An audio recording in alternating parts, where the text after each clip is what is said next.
जिशान सिद्रा को हरास कर रहा है। ऐसा डरा के रखा है मैंने कि किसी के सामने मेरे खिलाफ कुछ बोल ही नहीं सकती। तुम जिसे आए 3 महीने हुए हैं वो आगे ये बातें कर रही है। इंसान बदबू में रहे ना तो उसको बदबू का एहसास नहीं होता, जो बाहर से आए उसी को फील होती है। खूबसूरती खत्म हो गई है। मैं जब इस घर में आई थी ना, मुझे साफ साफ कहो ना क्या कहना चाहती हो। मैं मजीद इस घर में रहना नहीं चाहती। बात की है मैंने अम्मी बस। निगत भाभी और राजता भाभी ने जो फजूल बात की ना तुमसे, अब पूछेंगे उनसे। समझ के रखा मेरी बीवी को इन्होंने। वो दोनों मेरे खिलाफ हैं।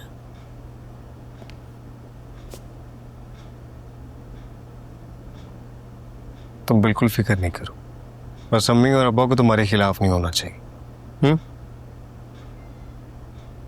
मैं तो सबके साथ प्यार से रहना चाहती हूँ।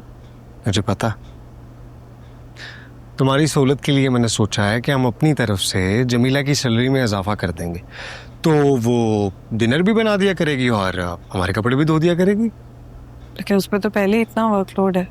यार तुम परेशान ना हो, वो हिम्मत वाली है, संभाल लेगी। कैसे? हाँ, बैग लेने जा रहा हूँ, इधर ही। मुझे तुमसे बात करनी है। क्या? सिद्रा के बारे में बात करनी है। क्या हुआ सिद्रा को? पता नहीं, बात करूं ना करूं। क्या बात है, बताओ। मुझे लगता है कि जिशान। मेरा ऑफिस से फोन आ रहा है बार बार, आके करते हैं ना बात। क्या? हेलो बाबा जी, आप जानते हैं इस कारोबार में मेरा सरमाया भी लगा है और मेहनत भी, लेकिन मुझे वो हिस्सा नहीं मिलता जिसका मैं हकदार हूँ। शुरू किससे किया था?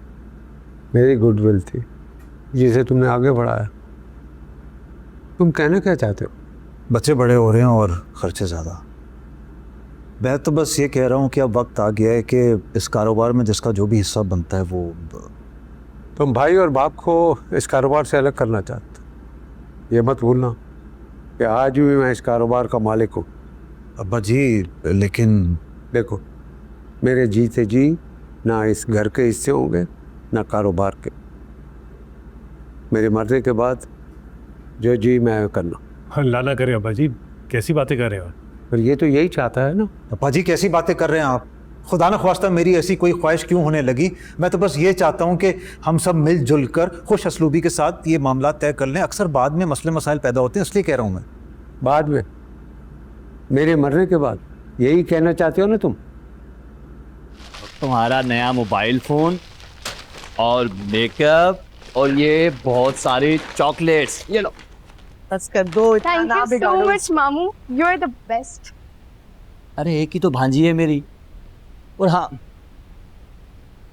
खाला, आपके लिए ना ये इम्पोर्टेड परफ्यूम। बहुत मेहरबानी। और ये जो है ना, ये अंकल के लिए।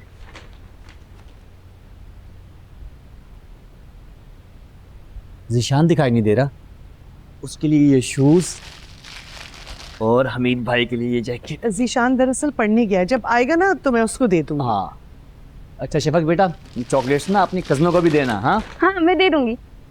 ये देखिए। तुम तंग पड़ने लगी हो मेरे घर से और यहाँ के लोगों से।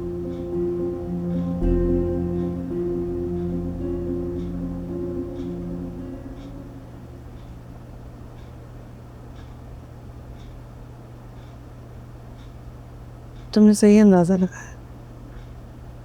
मैं तंग पड़ रही हूँ। इस घर में ना तो कोई प्राइवेसी है, ना ही कोई अपनी मर्जी है। हर वक्त कोई ना कोई दूसरे की टो में लगा रहता है, एक दूसरे के मामलात में मुदाखलत करते रहते हैं। रिश्तों की खूबसूरती खत्म हो गई है। मैं जब इस घर में आई थी ना, मुझे साफ साफ कहो ना क्या कहना चाहती हो। मैं मजीद इस घर में रहना नहीं चाहती। ओ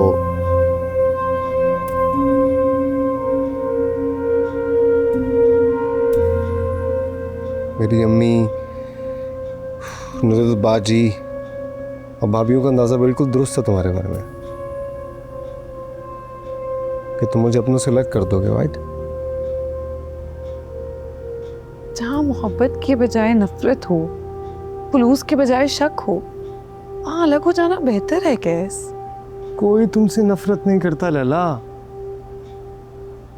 अब तुम खुद अपनी मोहब्बत और अब खिदमत से उनके दिलों में जगह नहीं बनाना चाहती, तो इसमें मैं क्या कर सकता हूँ?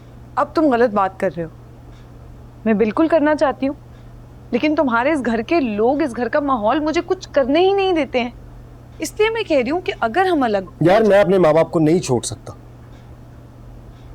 और मेरे साथ साथ तुम्हारा भी ये फर्ज बनता है कि तुम उनका ख्याल करो।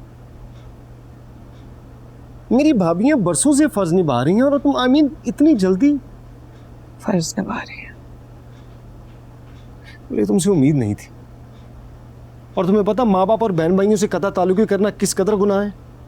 कता ताल्लुकी करने का नहीं कह रही हूँ मैं। यार तुम मुझे मेरे माँ बाप से दूर करने का कह रही हो, तो यही तो होती है कता ताल्लुकी।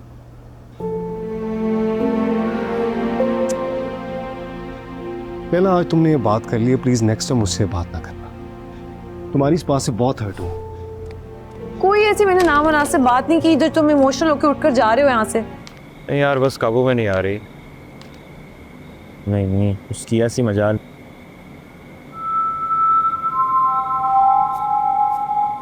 नहीं, ऐसा डरा के रखा है मैंने कि किसी के सामने मेरे खिलाफ कुछ बोल ही नहीं सकती।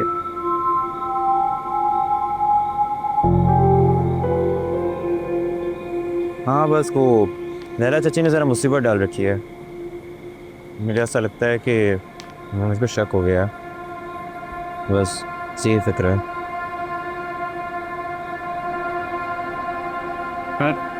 असना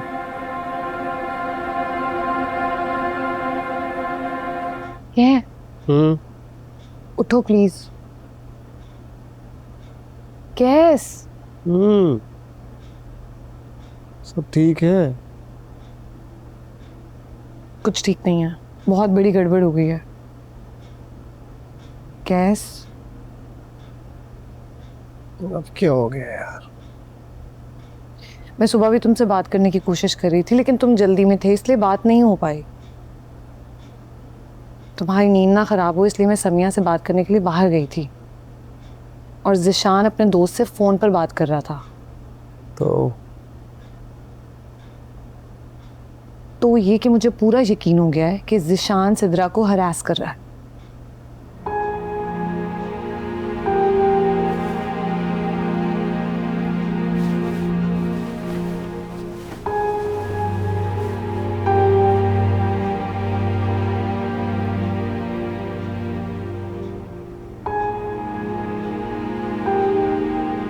तो तुम्हारे कहने का मतलब है ज़िशान सिद्रा को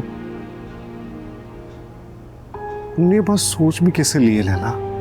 मैं नहीं सोच रही, सारे हालात और वाकयात इस बात की तरफ इशारा कर रहे हैं कि ज़िशान सिद्रा को। प्लीज यार, हम सब लोग बरसों से इस घर में इकट्ठे रह रहे हैं और आज तक किसी को ऐसी बात महसूस नहीं हुई। तुम जिसे आए 3 महीने हुए हैं वो आगे ये बातें कर रही है। इंसान बदबू में रहे ना तो उसको बदबू का एहसास नहीं होता, जो बाहर से आए उसी को फील होती है। तुम मेरे घर को बदबू कह रही हो? यू नो व्हाट लैला, मुझे अब एहसास हो रहा तुम ये सब क्यों कह रही हो। अच्छा, क्यों कर रही हूँ मैं ये सब? साफ नजर आ रहा है यार, तुम यहाँ पर रहने नहीं चाहती हो और उसके लिए तुम डिफरेंट बहाने ढूंढ रही हो, और अब इतनी बेहुदा बात बना ली है तुमने।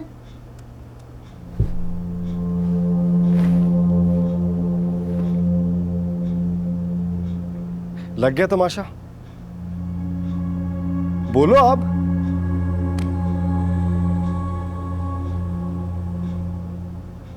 बोलो भी। तुम मेरे बारे में ऐसे सोचोगे, मुझे अंदाजा नहीं था। लैला तुम मुझे ये सोचने पर मजबूर कर रही हो।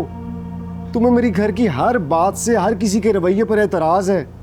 अगर तुम यहाँ पर नहीं रहना चाहती, ये मेरे हाथ हैं, प्लीज मुझे साफ साफ बता दो।